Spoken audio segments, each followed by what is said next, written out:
இந்த பொறப்பு தான் நல்ல ருசிச்சு சாப்பிட கிடைச்சது.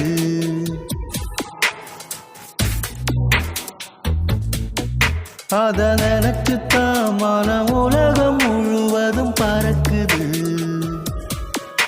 அட சுட சுட அட சுட சுட அந்த மதுர மல்லிப்பூ இட்லியே மீன் குழம்புல கொஞ்சம் புரட்டி சாப்பிட எச்சினு ஊறுது உள்ளுக்குள்ள.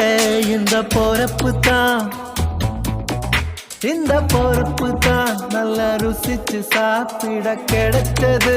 இந்த பொறப்பு தான் நல்ல ருசிச்சு சாப்பிட கிடைச்சது. அத நினைச்சுத்தான் மன உலகம் முழுவதும் பறக்கு.